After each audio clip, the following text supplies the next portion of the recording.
David, let me start by saying welcome. And although David needs no introduction, I will still briefly introduce him. David Audretsch, Dr. David Audretsch is Distinguished Professor, Emeritech Chair of Economic Development, and Director of Institute for Development Strategies. He has a PhD from University of Wisconsin. His research focuses on the link between entrepreneurship, government policy, innovation, economic development, and global competitiveness. He's also the founder and editor-in-chief of Small Business Economics. Those of you who were paying attention to my previous slides know that SBE is considered one of the top entrepreneurship field journals. It's one of the big 7 journals. He has many honorary doctorates. I'll let him talk about those if he wants. He's also the recipient of the Global Award for Entrepreneurship Research. You've all read about the award. We discussed about the award. It's the most prestigious international award that's given in entrepreneurship research today. And he's also the winner of the Schumpeter Prize and many other honors and recognition. David, thank you and welcome.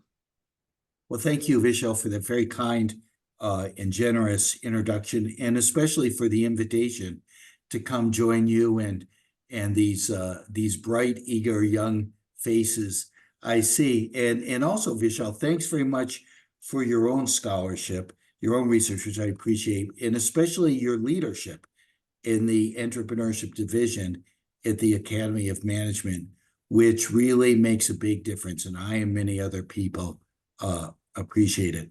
Now, Vishal mentioned, among other things in his kind introduction, that I got my PhD in economics at the University of Wisconsin. And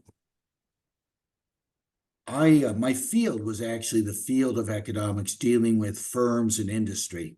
Back then we called it industrial organization, industrial economics. It really was the father or mother or stepfather, stepmother to the field of strategy. That was Michael Porter's field. He then kind of spun off strategy, and the rest is history, as they say. I'm not going to say here, it just occurs to me, I spun off entrepreneurship, but it's interesting to me. Michael Porter went one way, and I went another way. But one thing I know that Michael Porter and I share is that in our education, our training in graduate school, neither of us ever heard the word entrepreneurship. We barely heard anything. We almost never heard anything about small firms, small business, about startups. We did hear a little bit about innovation. It was kind of in a dusty kind of at the margin of the field under innovation, and so there was a little bit there, but that was about the only thing that connected to entrepreneurship. And it made sense at that point, because what seemed to drive and deliver everything people care about, I mean, if you're a firm, it's performance. That's of course what strategy is focused on, is firm performance, and that had nothing to do with entrepreneurship. It was all about a famous book by Alfred Chandler at MIT at the Sloan School. Was called Scale and Scope, and that said everything. What drove performance of companies? Scale and scope. If you were concerned about maybe kind of more, I'd say cities or regions or more, well, again, what seemed to be important was to have large scale companies, scale scope companies. That's for sure. My grandfather wrote a book. He was editor of the Free Press of Detroit. After he retired, he wrote a book of his city called Coming of Age in Detroit. It was about the emergence of the richest, wealthiest city. This shocks young people. It's hard to believe. It was the richest, wealthiest city in America, presumably the world in the post-war era. That was not about entrepreneurship. That had happened when, Henry Ford came on the scene decades earlier, but it was all about scale and scope. So it wasn't surprising. There was no attention to entrepreneurship. I did read about Schumpeter in History of Economic Thought as an undergraduate at college, I remember, along with Marx and Keynes and, the other great thinkers, but in a kind of a contemporary training. And it wasn't just about Wisconsin and missed something or economics missed something. Now, at this point, when I got my PhD, Vishal kindly didn't put down the year 1980. It was with a typewriter. So this, you wonder, Vishal asked me to talk about my journey, but also the field of entrepreneurship, which kind of parallel or merge. At that point, there was no field of entrepreneurship. There was really no field of strategy. Management was very weak, but you wouldn't have found anything, almost any place in academia at entrepreneurship. It didn't matter.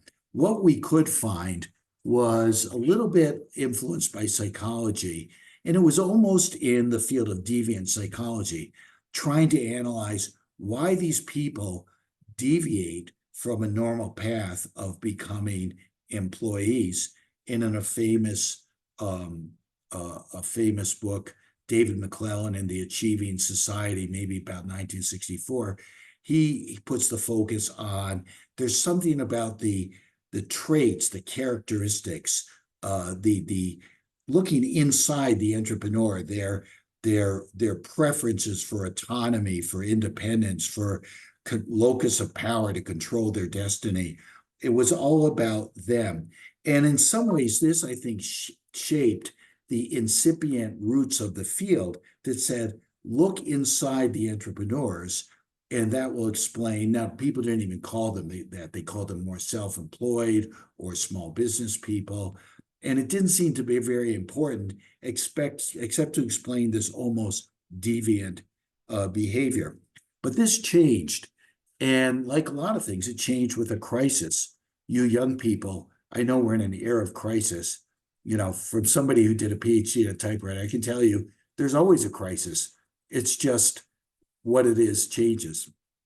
And towards the end of the in the 1970s, going into the 1980s, there was this great crisis, hard to believe now, of massive unemployment. In the US, it rose over 10%. In most of the OECD countries, it was in double digits. It was a serious concern that just dominated policy and thinking in business and in policy. And it was surprised. So a lot of the thinking by thought leaders in business and policy were to kind of double down on the formula that had worked after World War II. Look to the scale and scope to deliver the jobs, to try to win back the great companies of the post-war era in steel industry, U.S. Steel, Bethlehem Steel. They were hemorrhaging jobs. In the auto industry, they were hemorrhaging jobs in the United States. This was happening all over the developed countries. So it was really surprised when kind of an obscure, almost adjunct researcher at MIT named David Birch came out with a study, and he identified there were jobs being created, but where they were being created was like a very unlikely source, small business. And he had a famous quote, 4 out of 5 jobs are created by small business. This got attention because there was a problem and there seemed to be an implicit solution. And I started to pay attention to this, the mid-'80s, about 5 years out of PhD. Other people did too. And scholars were trying to replicate his studies in the UK and the Netherlands and France and They say, no, it's not 80%, it's 82%, it's 40, or it's 73%. But you could see there was something there. Well, kind of right after that, on the tail, it was really related. Now we think it's all part of the incipient globalization that was, changing the world. Or you could say the shift from the third industrial era, or from the second industrial era of mass production, to the third industrial era, which was computers and IT. And so that there's this innovation crisis. This is really what Michael Porter inspired him to write in his famous book, The Competitiveness of Nations. And in particular, the United States suffered from, the companies suffered from competitiveness. And the thinking was they have to become more, scale and scope is not enough to generate competitiveness anymore. Innovation matters. So I was young and started to do research on this and got some pretty obscure data that measured innovation. And nobody was really paying much attention to innovation, as I said before, because it didn't seem to be important. Just as we didn't pay attention to COVID, right? I mean, COVID, if you look in Wikipedia, has been around since, I forget what I read, in the 1960s. Who ever heard of it? Why would you pay attention to something that doesn't matter? That was, innovation was, yeah, there were new light bulbs, there was a computer, but what drove prosperity was what you did with the innovations, the scale, the scope. But it became clear that innovation was a driving force, and we didn't understand much about it. So being young, I kind of started to do research on it, got the data, and all the thinking, going back to Schumpeter, really, had suggested that, well, one thing they knew about innovation is that you need new knowledge to innovate. And where does that knowledge come from? Research and development, and from human capital, from skills. And though that was the strong point, the strong suit of the large corporations, they're the ones who could afford or pay for the investments in R&D, and they're the ones who could hire highly trained high human capital workers. But as we started to do the research, it was a surprise that when we looked at, now this doesn't surprise your generation at all, because you've grown up in the innovative global era and also of entrepreneurship. So of course, you've grown up with, sure, startups are crucial to innovation. The strange thing for my generation, we didn't even think innovation was important. And then when we did, we thought, okay, this is what General Motors does and IBM, the great corporations, which is, yes, they do. But then we could see from the data in the early studies, it was also coming from small companies and new companies. And that alone was kind of revelation. But as soon as people started to realize that not only were jobs coming from firms we didn't think about, small firms and new firms, so was innovation, the question emerged, why? And to resolve that thinking, we had to start thinking of, mostly people had a framework of thinking like in strategy that says the firms exist, and then what can they do? What strategy can they deploy to enhance their performance? So it was, okay, the small firms or the new firms are there. Now, how can they innovate? But if you start to realize that actually it's the other way around, in some cases at least, that is, the ideas are out there, the knowledge is out there. It doesn't come from no place, but it's a result of research and development. It's the result of education, training, experiences, like in the famous example, I guess, at Xerox PARC at the laboratory of the famous copy machine Xerox. They actually use their expensive, costly R&D, their expensive human capital, scientists as engineers, to do research on producing better copy machines.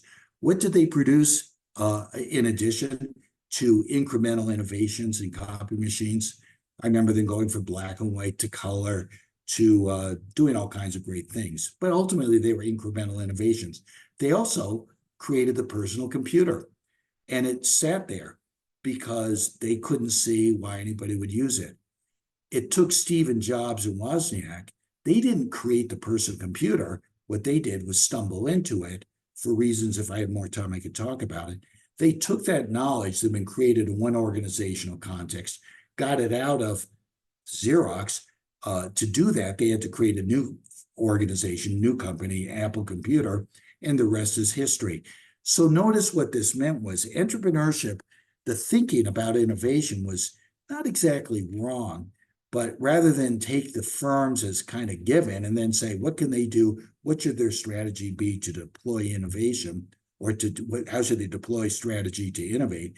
It was, they've now got this, what they perceive, people, potential entrepreneurs, have this asset, ideas, knowledge, creativity. What organization can they best appropriate the returns accruing from that endowment of knowledge? And because of the complicated nature of knowledge and ideas, the answer is lots of times they have to create their own company. And that's why entrepreneurship became so powerful, I think, at least, because it's really a kind of a complementary or a partner in the innovative era, which is the third industrial era of innovation. It takes more than just the knowledge. It takes people who are going to act on those ideas and create the companies.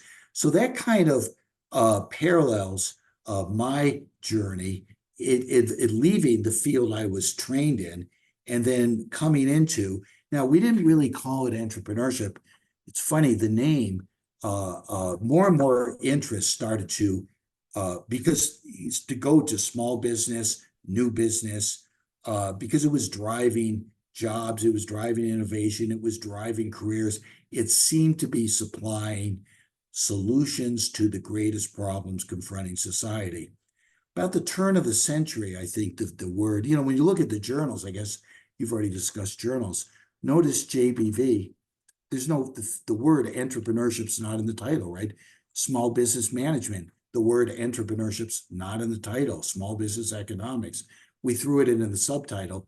Back then, Vishal, when we created it in 1988, we called it an international journal. To be international was bold and path-breaking, Well, at some point, everything was international. So then we realized, no, we wanted to change the name to entrepreneurship economics.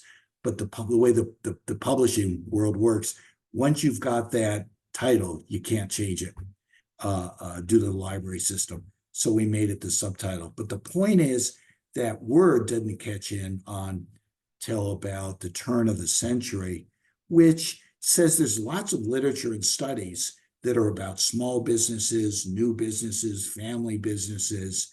It only starts to coalesce, I'd say, early in this century.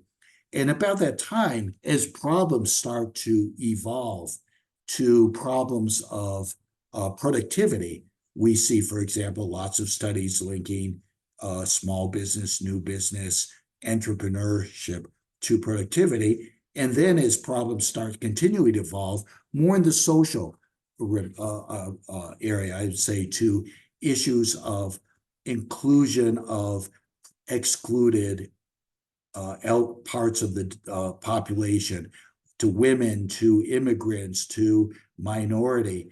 How do they become part of society? The field of entrepreneurship jumps on that opportunity.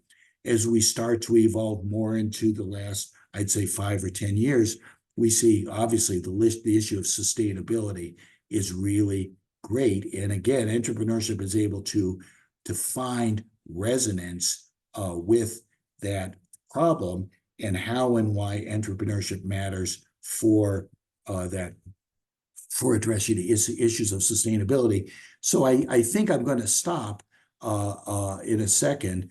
But to me, and what's important, what I've seen with the field is that, and I'm sure you young people don't think about this, is that the only claim it has, or at least it came into existence, was not because it's inherently interesting or it's not knowledge for its own sake.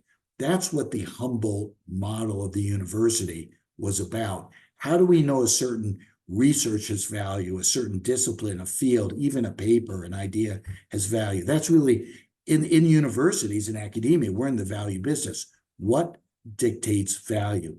Well, the value proposition for most applied fields, which is most things in management, strategy, in schools of business, they're applied, meaning it's not knowledge for its own sake, but knowledge because it sheds light on providing solutions to some problem or set of problems or challenges in the real world. And for entrepreneurship, I mean, that's been its prima facie reason for existence. So I think lots of academic fields get stuck when the problems disappear. The field actually kind of withers and declines. What's kept entrepreneurship, I think, the field so strong and vital is that it is able to stick to its roots, which means the validity, the value added is it's able to shed light on some of the most compelling problems confronting society, and not just be a kind of a distanced academic topic. So I think my 20 minutes of introduction are up. Thanks very much for your patience. I hope this made some kind of sense. And David, I'm going to open the floor to questions, but I'll start with a question and then we'll take questions from other people. You said you started SBE, Small Business Economics, in 1998. Why? I mean, 1988, sorry. Right, 1980. Why? I mean, the question becomes, why take on the onerous task and the most challenging task of starting your own journal and making it a quality journal? Vishal, that's a terrible question because in answering it, I'll never stop. And we'll run out of time. Because I was young. I mean, 1988, I was 34 years old. Is that true? Something like that. And I was not tenured. I was struggling at a think tank in Berlin. I was almost like an academic refugee, kind of driven out of America. I wasn't driven out, but I found a great opportunity in Berlin. It's another story. And, at this point, I'd started doing this research, as I kind of said, drawn in by innovation. And fortunately, I had some success in the economics journals, but I could see that as I kind of started to put the focus more and more on small business, new business, they weren't interested in the phenomena. They weren't interested in it. It seemed to be they weren't doing what journals doing. I'm sure, Vishal, you've never had an article rejected. I never have, but I hear it happen sometimes. And typically when your article is rejected, what they really say is, this just isn't interesting. I mean, the gold standard of our business in academia is, oh, that's interesting. What does that mean? That means we think it's valuable to our journey, this line of research. It adds value. Well, what I was working on didn't seem to add value in economics. And then I'd start to meet kind of other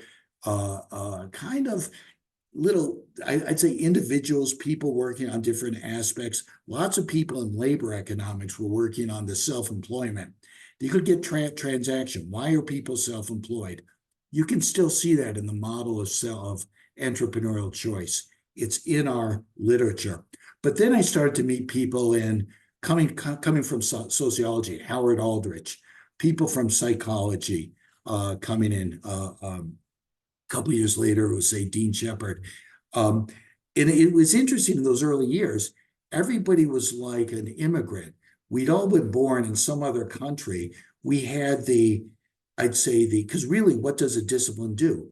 It teaches us a certain worldview, a certain culture almost, a certain set of habits, a way of doing our craft. But we'd left that. We'd all come to this new brave world we didn't have a name for it, entrepreneurship. And what we had in common, we all felt rejected from our mother countries, right? And so at that young age, we thought, okay, we need a journal where that'll focus on articles where the priority is. Now, we called it small business economics, which kind of shows where we were coming from. We just celebrated in the United States, I guess, must have been what, 2 days, Cinco de Mayo, right? Well, we know that came from someplace. Now we all celebrate it. Pretty soon we're just going to call it the 5th of May, I'm sure, or, it evolved. But that's where I came from. And the people involved all had, like Howard Aldrich, you could tell he was sociology. You could tell Dean was psychology. There were people in all these different fields. I mean, it was fun, and it was a little bit without guidelines or boundaries, but we had the sense. I was probably young enough. I do know when they vetted the Springer, then it was Kluwer, now they're Springer Nature, the company vetted, should they do the journal. A lot of some of the referees looked at, said, now young people should not be starting a journal. Some of the people we knew said, why are you wasting your time doing this? And but I think we could feel this was important, and this is kind of a life lesson I've taken away that's useful to young people, is that you're not really going to get very far in our business by doing what's already been done. You know that. You have to do something that connects, but also is different, adds value. And in some ways, the more you can find something in common with other people who see an opportunity, a certain way of doing research, a certain topic, we call that a community. It's the community that's the basic cornerstone of research. I'd always thought it was the individual, maybe two co-authors, alone in their office, working away with their calculator and typewriter. Well, that's what it was for me back then. But no, actually, it's the moment somebody says, oh, that's interesting, that's got to be somebody else. And when you create a community, that's when you start to create value or your work. So I would say that's why I created the journal, was really to coalesce a community. But in some ways, it was just an act of desperate. This would also shock young people. I mean, I was on the verge of going under, not really advancing my career. I had a real hard time I had a great record of publications by the mid-90s. And yet I couldn't get a job. I couldn't get a job in economics because I didn't fit in. I couldn't get a job in a business school because I didn't fit in. Entrepreneurship at that point was something people would teach. It seemed to be emotional, but they would say it's not a research area. Now, the times have changed. There was barely personal computer then. There was no internet. I don't expect you people to believe me. Somebody asked a question in the chat, and let me see. Wow, there's 10 things in the chat. David, there's a question coming from João Fernando, so let him ask the question, and then we'll go to the chat question as well. Okay, yeah. We have a bunch of people who are interested in asking questions. So, João Fernando. Okay, thank you.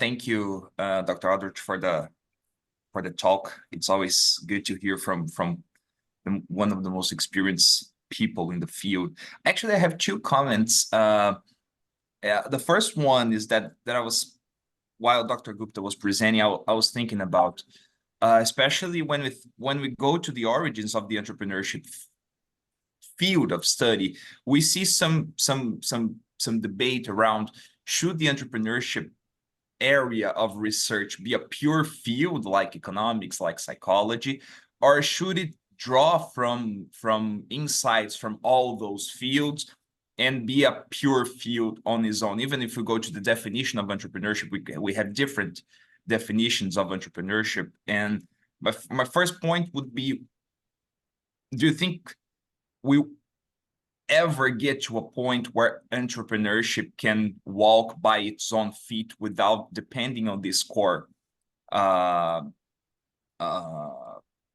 other fields of knowledge? Yeah. And the second question is, you in your final minutes of your talk, you mentioned something that the entrepreneurship field was like it has the answers searching for problems. It came to my mind that Martin Cohen paper, the garbage can model of organizations, like the organizations are solutions looking for problems. Applying that to the field as a whole, do you think that the entrepreneurship field nowadays has many answers, but is still looking for suitable problems to fit in with those answers? Thank you. Boy, two great questions. I mean, really, they're wonderful, and you really put your finger. Both, I mean, they're related, and I lived through that era. I'm not sure. Well, anyway, I lived through that era where there was this real tension. Are we a discipline or are we a field? And you know, we had this kind of inferiority complex. We'd look to other areas, I guess, other disciplines, and say, well, they have common theory, they have common methods, they have common language, and we seem to lack all that. I had a wonderful stint in Germany at something called the Max Planck Society in the early part of the century. At that point, we were still suffering from this kind of inferiority complex. And I went to two real scientists, a chemist and a physicist, at one of the Max Planck Society annual meetings. In fact, the physicist had just won the Nobel Prize that year. And I asked him, with this in mind, I said, what actually constitutes a bona fide field of research? And they looked at me with the disdain that only natural scientists have for people like us, you know? And they said, it's obvious, money and interest. And, you know, it's interesting only from the position of the inferiority complex. You know, at some point earlier, we were an interest group in the Academy of Management, not even a division. I think by then we were kind of a new small division with a couple handful of people, but money and interest. And that's the thing, when you've got that interest from society, but that's the point. Interest means probably this is important to society, not in some abstract sense, but kids want to become entrepreneurs. We know that. Companies want to be entrepreneurial. Cities, regions want to be entrepreneurial. This seems to really matter. Donors want to invest in it.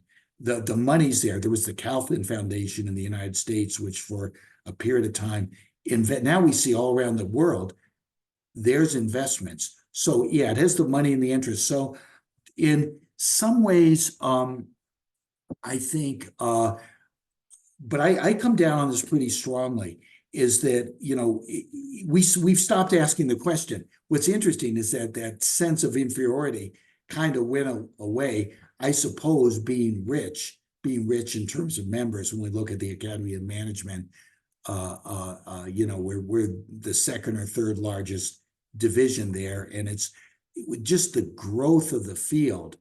The journals do great, and I'd like to think it's because we're great editors and so on.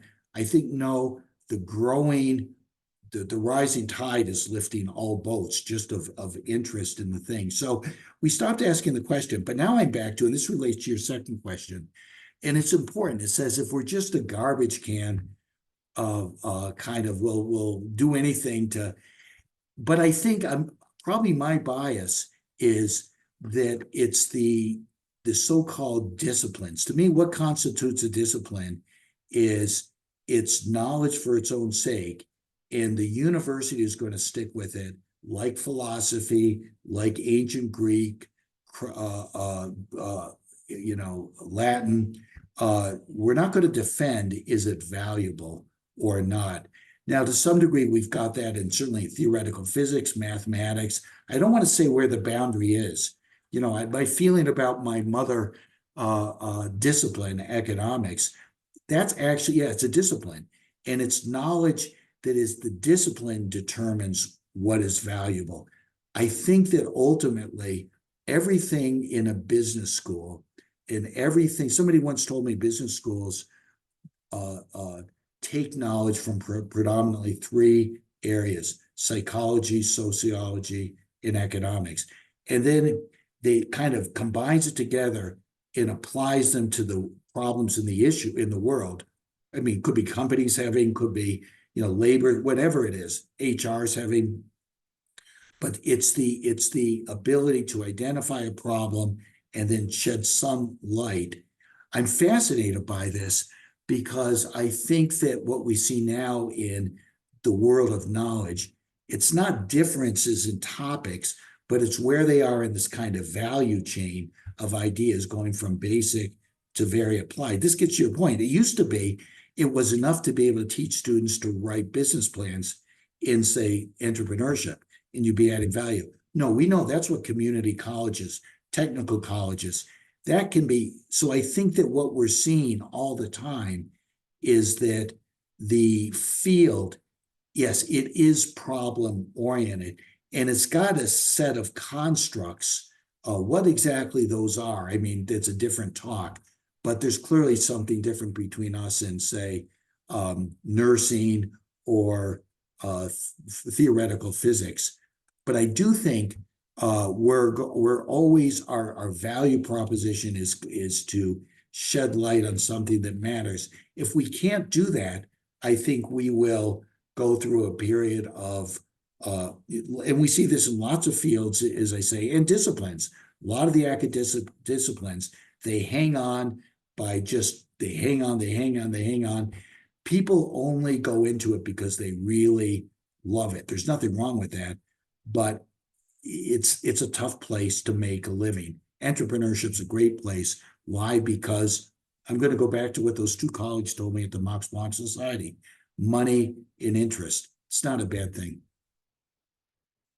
Wonderful. Thanks, David. And our next question is from Vignesh. Hi, Mr. David. Yeah, thank you, Dr. David, for your valuable input. So we are currently building a sports startup. I'm one of the founder of the startup. So before getting into this session, it was more about subjective, where we were getting deep into the building the venture and all these things.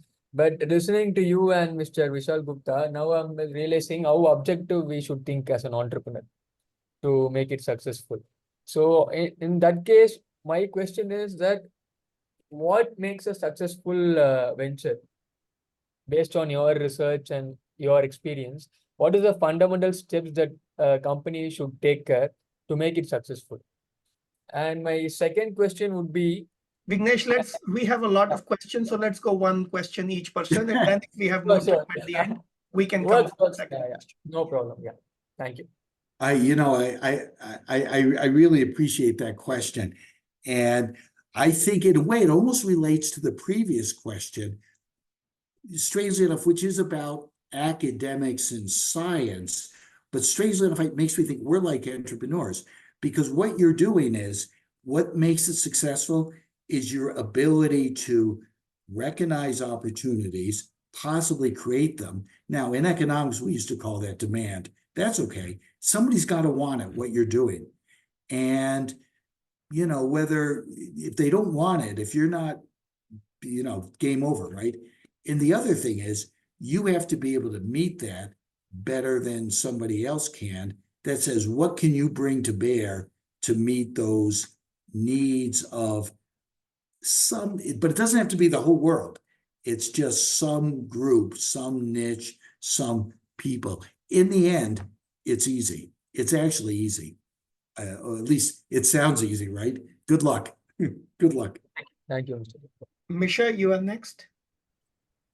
Thank you very much for this opportunity, and it's a great pleasure to have opportunity to ask a question, question from your fund. And I want to ask, what trends do you observe and what aspects of entrepreneurship research, I mean, in development trajectory, do you not like, and not what you do not satisfy in entrepreneurship research that happening today? I don't know where you came up with these people, Vishal. These are the most interesting set of questions, and thoughtful, and reflect really a kind of a deep knowledge with the field and the literature. And I swear nobody's asked me that before. But I think there's a tension in the field, which I think reflects the tension in the world, and certainly a tension in how we train entrepreneurs, but even how business talks about entrepreneurship and how policy. And you would all know this. You all know this. And in some ways,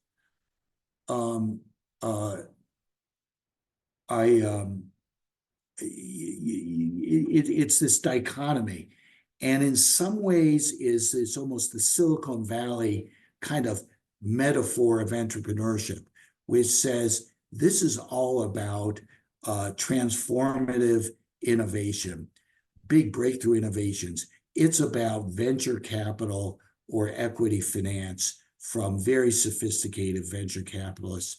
It's about big, bold ideas and getting. So this is something that's it's unicorns basically, that generates transformative innovation and scale up growth. And it doesn't happen very often. And it's only the elite. It's an exclusive view of entrepreneurship. It says it doesn't happen to most people, almost nobody, and it doesn't happen to most places, but it's very important. And you can see, I do think that is important, and I understand where it comes from.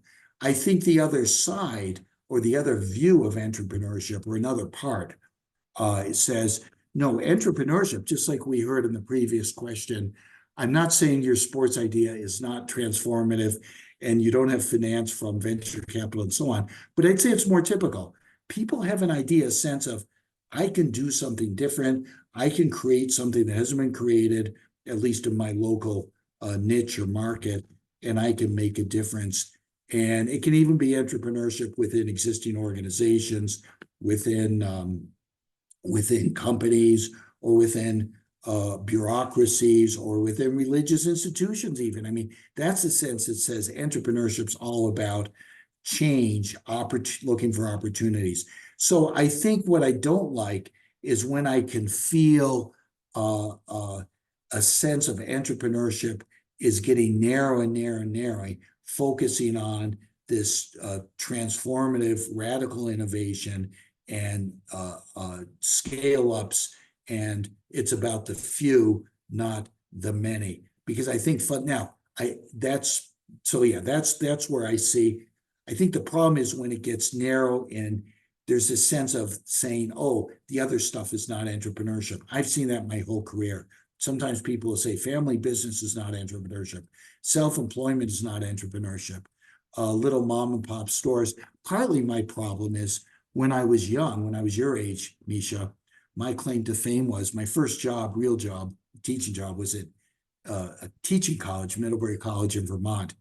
And I got to know Ben and Jerry, from the ice cream back then. These were like two struggling dudes dropped out of the rat race in New York, were just struggling to make ends meet. They got a recipe of how to make homemade ice cream from Penn State Extension, and there they were making homemade ice cream.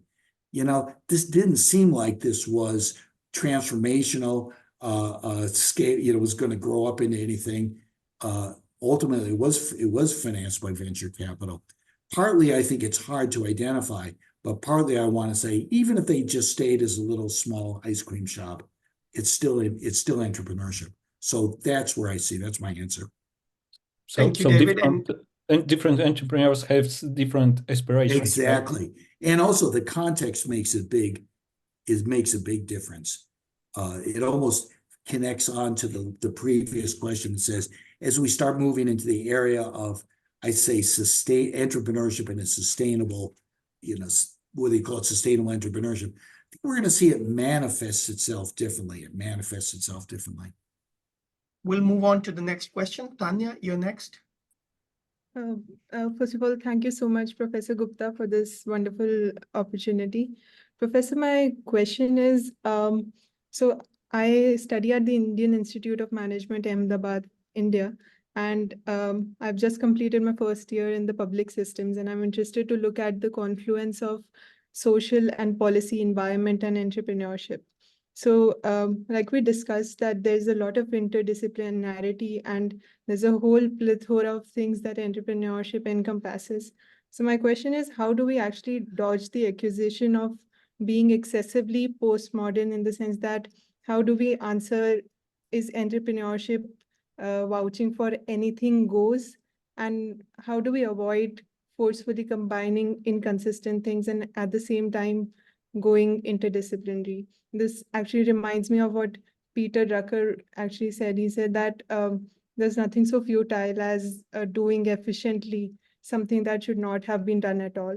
So how do we widen the scope and limit our scope at the same time? Boy, what a great question, Tanya. And then to reflect on what Peter Drucker says, I can see you've got that's wonderful. You've read some of these great thinkers of entrepreneurship and strategy, like Drucker. I think again, as for the previous, this is a wonderful question, and I think that when people who are used to a discipline, as I grew up, I didn't grow up in India. I grew up with economics. It's make that comparison, right, with a discipline. And the thing about the disciplines is they are much more in equilibrium. They're finished. They have a sense of boundaries. Of course, they change in advance. To me, they're like classical music. They're wonderful, but it's also, they don't change so much. And you have a sense of the boundaries. All of those worries you raised you don't find in the disciplines. The trouble with the disciplines is they have a hard time being relevant to problems as they come up. I think that an emerging field, which I like to call entrepreneurship, is characteristic of all those concerns you raised, inconsistencies of kind of chaos. I can see this in the looking at the journals, looking at the referee process, vetting. I think one of the hardest things now, I think this is a problem, a challenge in the field. It's very hard to know what's known and what's not known because it's not clear what the reference point is in a very, which I think it's because it's emerging. So my answer is, how can you be sure? You can't be. I think that my answer says that as an individual is to participate and then to join the scholarship. That's what I call what we do. The Germans, I like German. I like Germany. I live there, and they call it Wissenschaft, which is science. It's a process. Ultimately, it's a process. And so the way you can make sure or not make sure or try to make sense of it is by joining, and you write your own articles and you work with other people and you referee papers. But in the end, this particularly is a messy, unfinished business. So how can we make sure? I think that I try to make sense. If Vishal had given me 7 days instead of an hour with you, I would have loved to talk about what the different views of what the field is, some of the answers, how to make sense when it seems like there's chaos.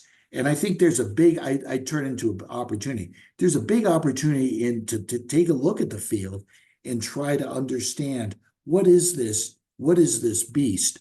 I guess in India, you have elephants, right? And the fable of, the blind men, and some men feel the legs, and some men feel the trunk, and some men feel the ears. They're all seem to be describing something else. Well, that's a little bit what a dynamic field like entrepreneurship is. The disciplines, which I'm overly romanticizing, characterizing, they have a much more coherent, cohesive sense of what this is. Some people can't stand the mess, and they tend to be gravitated towards the disciplines. I think that to live in this research field, it's inherently chaotic, confusing. It's in a process of being formed. I don't feel like that's a great answer, but that's how I experience it. A lot of good suggestions in the chats I saw come and go. Thank you, David. And we'll move to Yushi Chow. Thank you so much. I would like to follow up with the question regard to interdisciplinary. You just mentioned in the last 5 or 10 years when we moved to sustainability and allowed social entrepreneurship, and there are a lot of places where expand from the firm's level to the society level. I remember last time I met you in Concordia University where I teach. You talk about entrepreneurship and democracy. And I ask you, is that a good idea to begin with the phenomenon that traditionally theories, the entrepreneurship theory focus on the firm's level, can now explain and borrow theories from adjacent disciplines, especially about the society, to explain new things that are related to sustainability? And you said, yes, I like this. So I practiced that, and because I'm from economic geography, you know, so but when I practice that, I feel like a lot of times, on one hand, I'm a young scholar, I want to be innovative. But on the other hand, I feel sometimes if I'm too innovative, people will say, this is not entrepreneurship anymore. You need to go somewhere else. So how, as a young person, just enter this field, going to balance that? On one hand, I want to bring in from adjacent discipline to explain phenomena that traditional entrepreneurship scholar cannot explain, but I don't want to bring too much. And people say that it's not entrepreneurship anymore. I think a lot of time depends on the reviewers, but is there any other things I can do as a young scholar? You know, Yuxi, right? We met Yes. before. You look familiar. Yes, in Concordia University. Oh, I thought maybe you went to the same elementary school I did back then. No. It was no. Anyway, I appreciate that question. That's the first question that actually applies, I think, to everything in academia, everything in science. And what you're characterizing there is what I invented. Well, I call the paradox of research. I call it that because I experienced it, when I was your age, and I continue to experience it. And it's this: when you do research, it can get rejected because they'll say, "Oh, there's nothing new here. We already knew this." But it can also be rejected because they say, "Well, we don't recognize anything here." And actually, they would say, "You're doing something different, but if it were valuable, we'd already know it." And it's almost like a little efficient markets hypothesis or view of research. It said, well, if we're valuable, we know it. So since we don't, and I've had articles rejected almost on that basis. So that I think this is inherent tension in research, what it is that says, now I heard,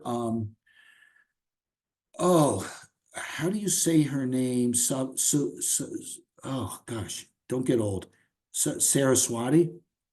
Yes, Saraswati. I heard her say this. Funny how you remember these things.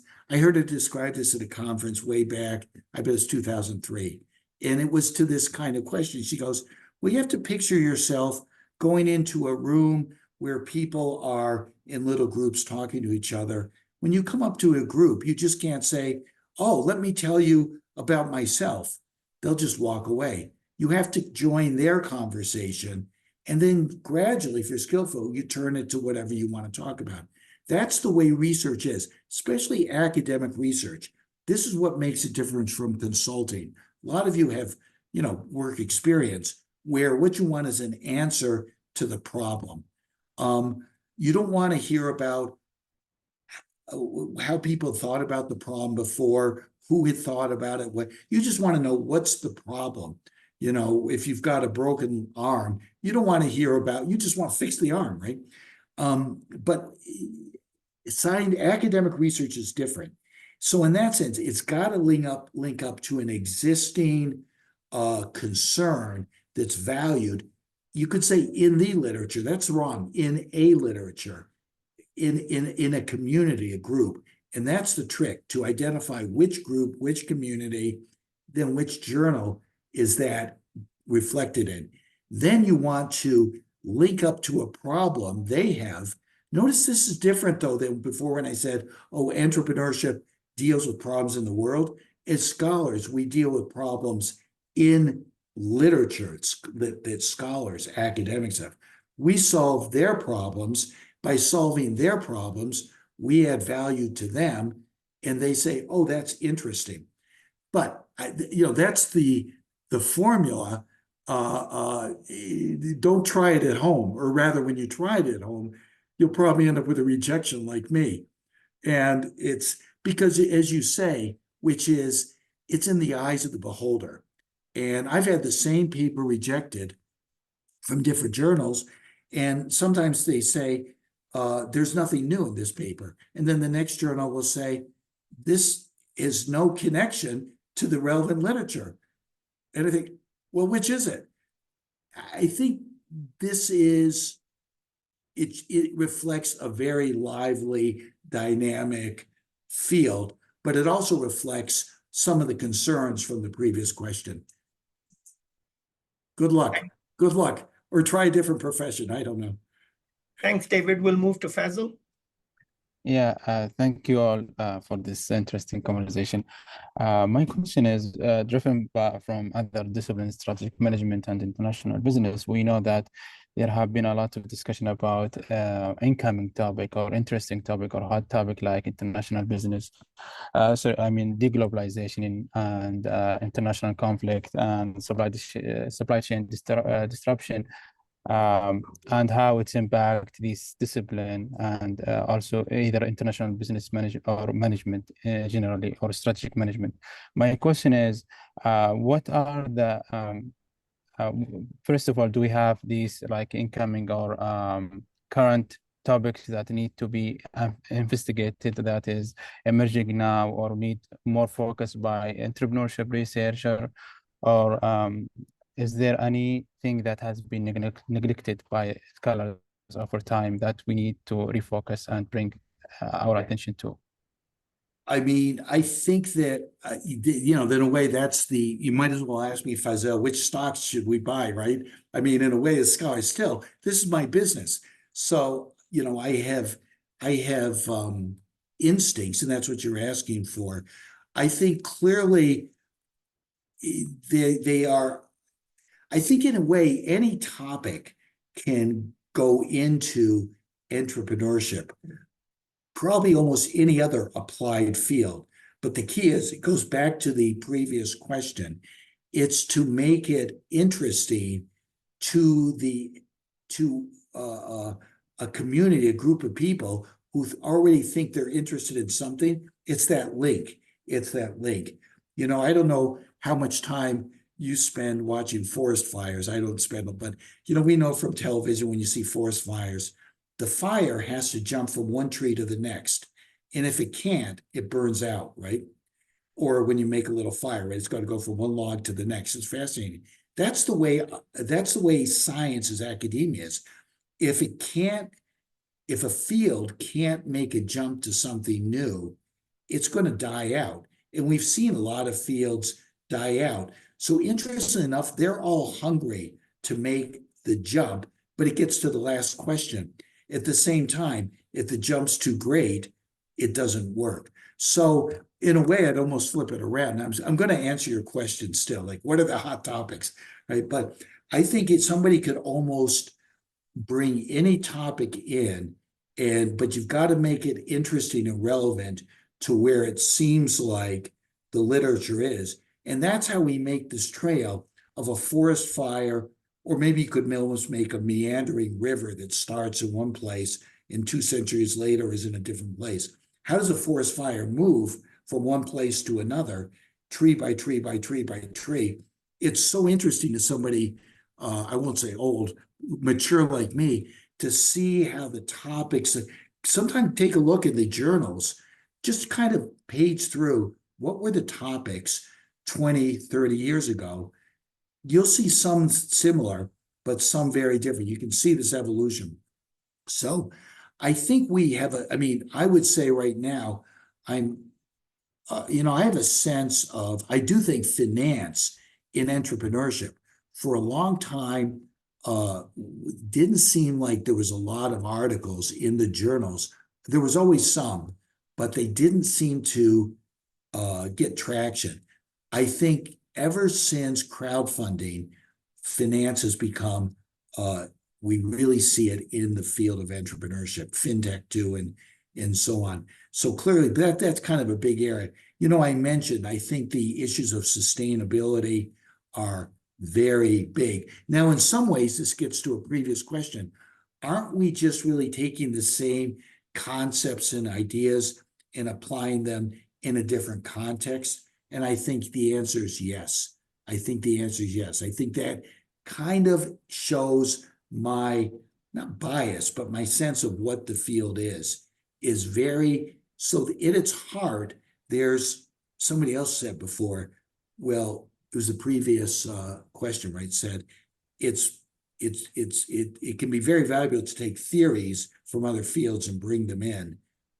That's for sure, but only to the degree that they shed light, I think, on phenomena, problems in the world that otherwise we can't make sense of. So in the end, I probably say, go to where we see the biggest problems. Where do we see it right now? I mean, I'm very proud of my democracy paper that the previous speaker, that one's not going to go away. I think we're going to see more and more papers that link somehow the political context to entrepreneurship and entrepreneurship to the more general governance. I think we're going to see issues of conflict. It's clear conflict is, you know, there's always been conflict. I do think that the evolution is going from the individual, where the field started, almost an exclusive focus on the internal locus of cognitive decision-making of the individual, to now a much bigger sensitivity to the context and that interplay. Those are very broad sense. I don't think we're going to run out of, yeah, somebody says for phenomena-based research, quantitative is best. Yeah, maybe, but I think that kind of leads to a different question that says quantitative research is only possible once there's measurement. Do you remember at the beginning of COVID, there was no measurement? I mean, we really didn't know how many people had it. Even then, they never really got comfortable. What are we measuring? People who have it, people who are dying from it. We don't, measurement costs resources, money, right? We don't measure the phenomena till we know it's important. In a way, an early stage field like entrepreneurship, you're going to do well writing articles, I think, if you can get there before the systematic measurement. If you really wait for the systematic measurement, you're going to find yourself involved in more incremental research. I'm sorry, I said a lot there. David, at this stage, let me ask you, we said 1 hour, you've given us 1 hour of your time. Are you willing to take more questions? Oh, I will probably stay for a week if you want. Oh, okay. So I think Karen is next. So we'll take a few more questions, about maybe 6, 7, 8 more minutes. And then, you know, we will wrap it up. So Karen? Thank you. Yes, Thank you. Oh, sorry. I thought you said Kevin. Sorry, Karen.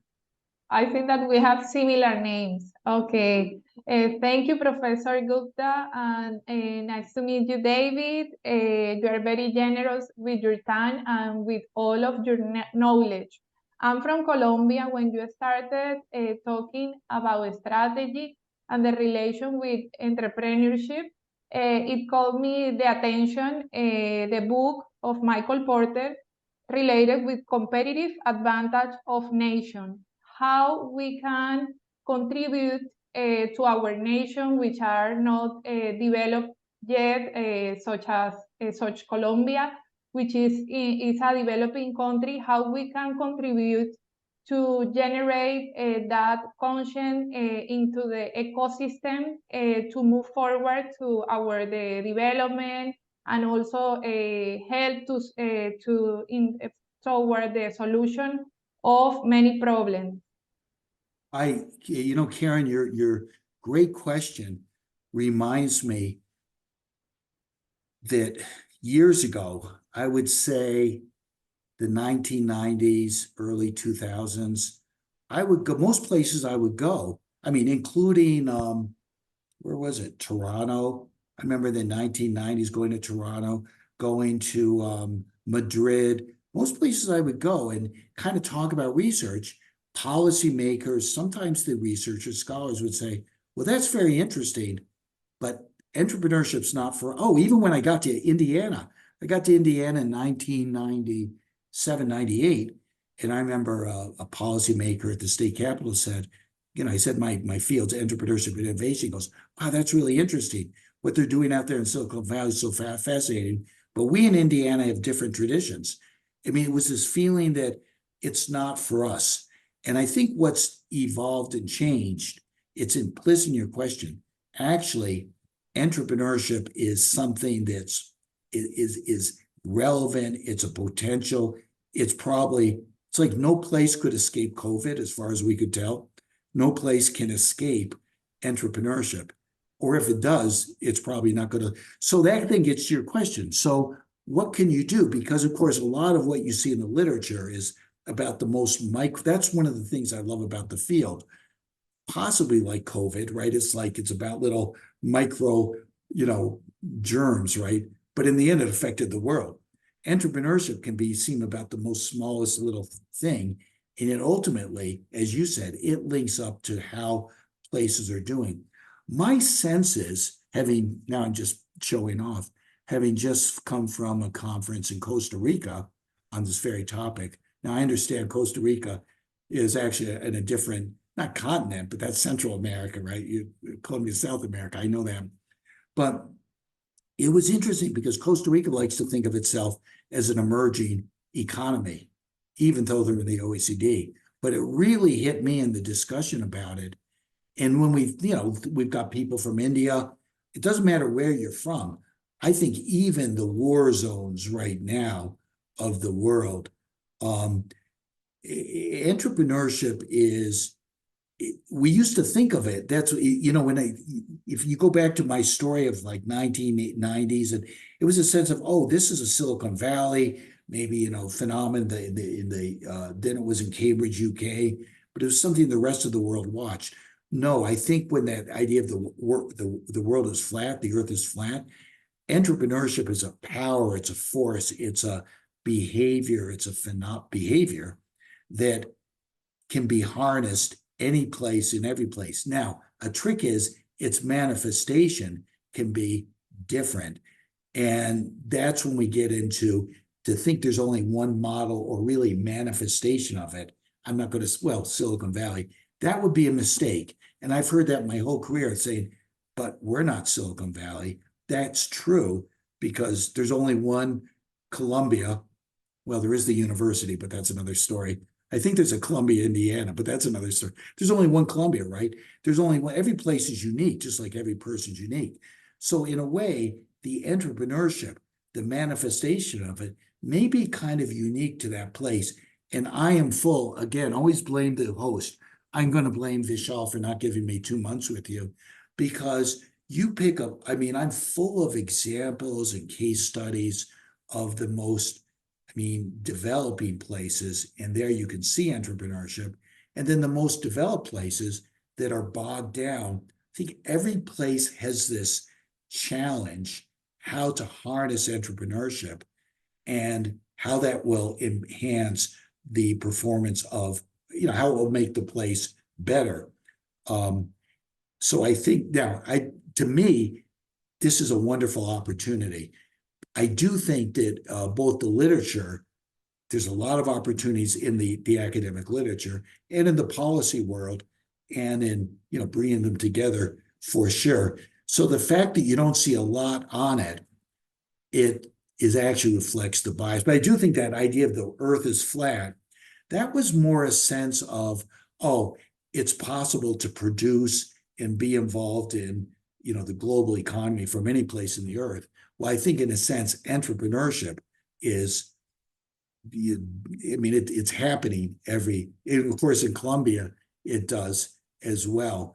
I think what you're fighting partly, or you're fighting, your question reflects, is a mentality you're hearing from the older generation, which is, it's almost stages of development, is that you don't do entrepreneurship until you become Silicon Valley, which is, I understand that used to be the thinking, and it's so outdated, which creates an opportunity for you.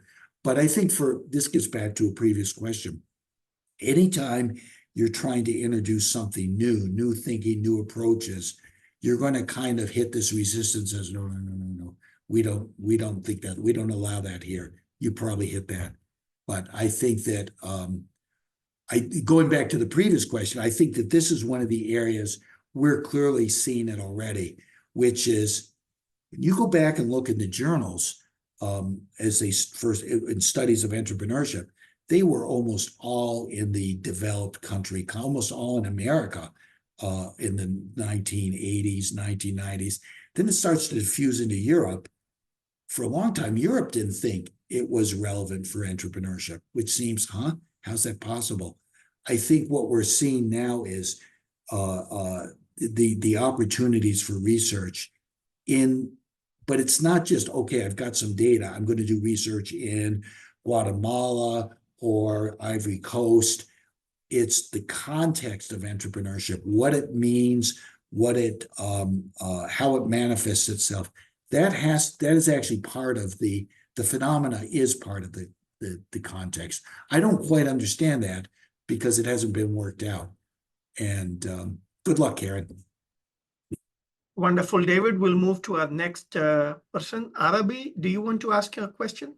Yes. First of all, thank you, Professor Vishal, for this wonderful opportunity. And Professor David, I follow your work as a Holy Trinity for my PhD. So I'm a second-year PhD student researching about social value for SME firm growth as a process. So my question is generally focused on small businesses. So at the moment, we have this so many line of thought, or maybe school of thought about doing well by doing good, and then there's another problem that comes with mission drift between economic objectives and social objectives, and then there's a problem that comes with trade-off. But in a sense, like I have my background from anthropology, and I'm doing a business school related PhD. So there's always this contradiction between economic and social. So always this social performance or social metrics that's always been treated secondary to the economic metrics for firm growth and everything. So how do we balance, or how do we equate like saying like economic metrics, social value metrics is also equally important like economic value metrics, because at the moment it's quite very complex to understand. You know, Arabi, gosh, it is such a wonderful question, because what you're observing or experiencing, I'd say, is a dichotomy between, you characterize it, the economic and then the social. And they seem like two different worlds, almost like the left brain in the right hemisphere of the brain, right? And here's a little, I want to say, kids, here's a little clue for you all it's like when you see something, it doesn't have to be in the world. Probably it's more in the literature. I think I should have said this before. The motivation really comes from seeing the portrayal in the literature, and you think, that's not really the way it is. And I think this dichotomy, I think it's false. Look, I think there's reasons for it. I understand why the thinking evolved this way, and there's this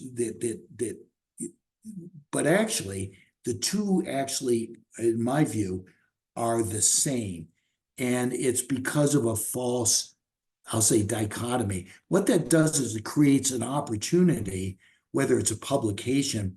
This is also an important point.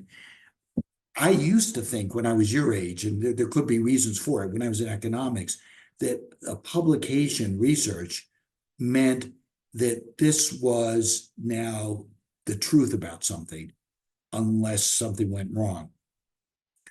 Instead, what I view is now is that what research is to take the conversation one step further. And so that says most of what we think now, will be proven wrong or not so relevant or so, it's a process, right? So in a way, what I'm saying is there's definitely an opportunity for you to challenge this thinking and explain and argue why maybe it's not wrong, it's not quite right.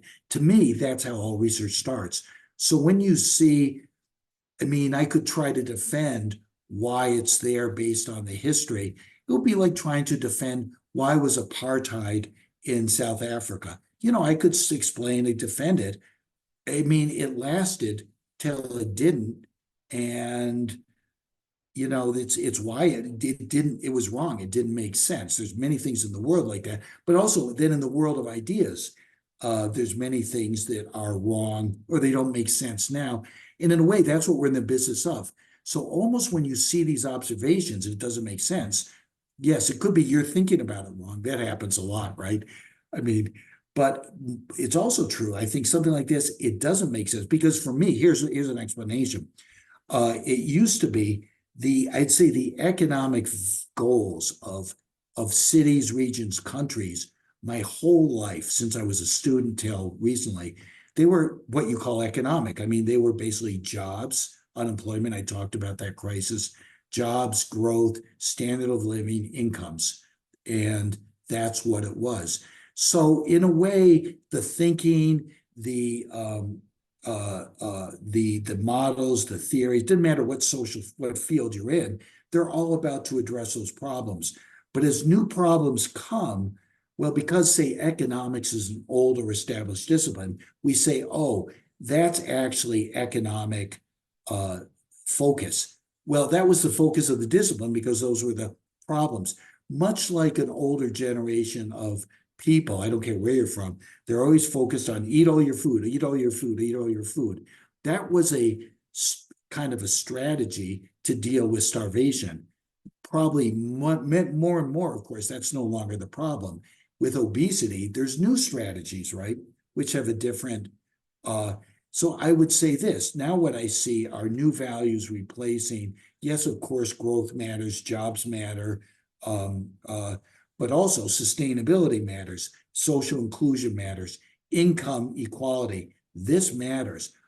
You know, this is my old, I can't help but defend my passport economics. No, those are economic issues. They just weren't the priority then. They're the priority now. But we kind of confuse the discipline with, so say that's economics. No, to me, at that point, the argument almost doesn't matter. The main thing, the problems are, they've evolved. They've clearly evolved from the traditional, I would say, challenges to this new set of challenges, which I think reflects your generation. But it creates an opportunity, which is to change thinking wherever you can. Now, if your field strategy, you do it there. If this links up almost to the previous question, you can take those topics. If you're in sociology, you do it there. I do find it's why I'm in entrepreneurship. It's easier to do it in a new emerging field where things change fast, where if you want to change, I don't know, economics, it's very difficult to change thinking and make a contribution. But when you do, you get the Nobel Prize. David, we are already at the 80-minute mark. You gave us 60 minutes, but we've already taken 80 minutes of your time. So I'm going to invite just one last audience question for you, Okay. Because we promised that person. Kevin, do you want to go ahead and ask your question? Hi, David. Thank you for being here. So if my memory serves me correctly, sometime in the 1800s, the director of the U.S. Patent Office made a statement to the effect of all the important ideas have been discovered. And if we take that and look at all the journals that are dealing in entrepreneurship right now, I look at my Zotero and the list of journals I follow, and there's like 30, 35 that I keep my eye on. And it's kind of a word salad of, you know, international this or small business or, and are there any important gaps in journal topics that, whether it's methodology or topic or whatever, or interdisciplinary fields, are there some important gaps in journals where if you were to launch a new journal, you would prioritize filling a particular gap? Great question. You know, so the first part of it, which I like, yeah, all the important, Kevin, you don't look that old, but I'll take your word for it, you know, back in the 1800s, right? All the important ideas. I think when you get to the disciplines, that's true because they focus on very general theories, principles. I think where they struggle as disciplines is the applications because they're still taking the same ideas, just the application. I mean, in that sense, entrepreneurship, I'm not going to argue, is it, you know, yes, the underlying theories, principles, I would, sure, they're in the social science disciplines. I don't even, who cares? It's like saying notes of music. Weren't they all in the classical music? Sure. But it's the way they're played, it's the context.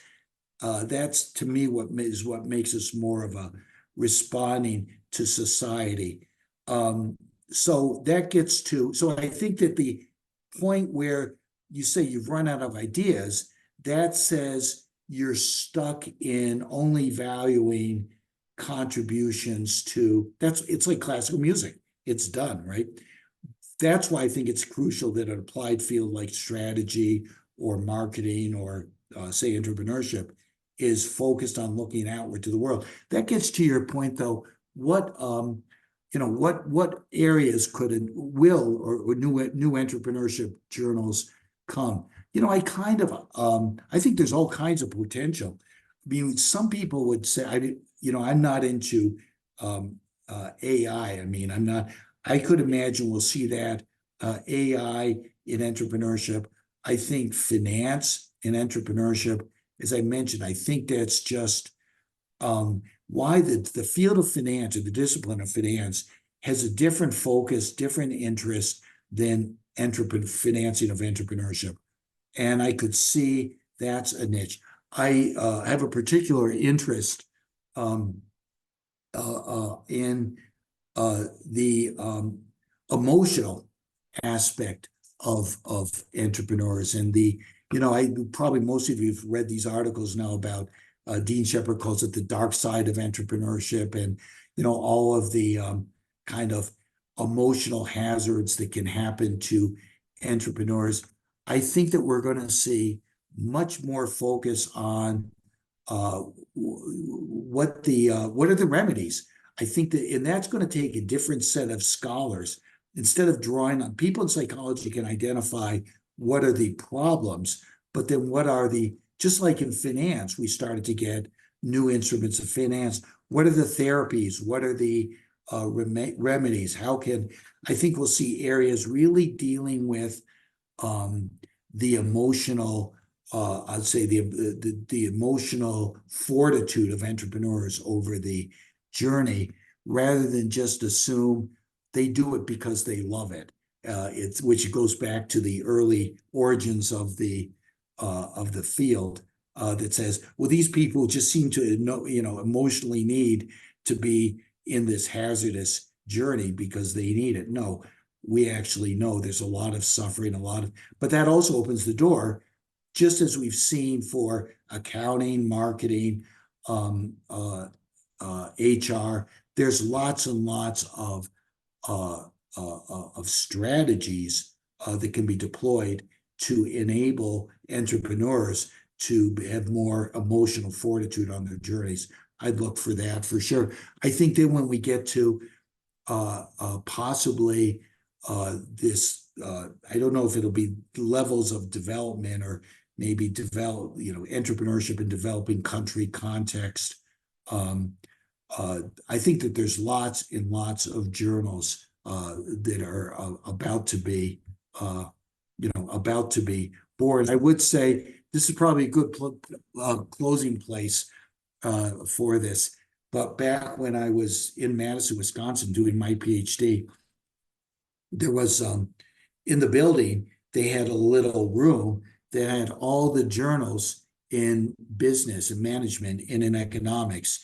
And it was not a very big room. They had all the journals and all the books.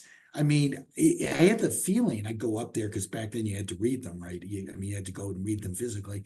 I had the feeling if you spend enough time there, you could actually learn all of the literature in economics, finance, and management, that it would explode and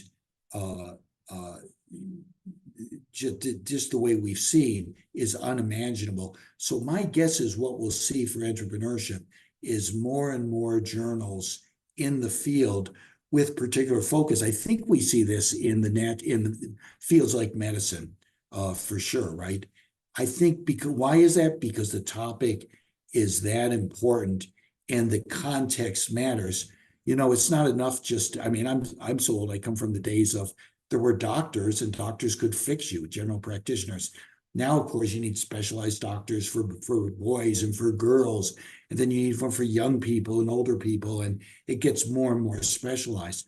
So, you know, which one of these is going to be the biggest? I think we're seeing a proliferation of journals. And partly I'll say this based on the on the chaos inherent in publishing, which would almost be enough to dissuade somebody from going on to this. The journals and the referees and the editors are really having trouble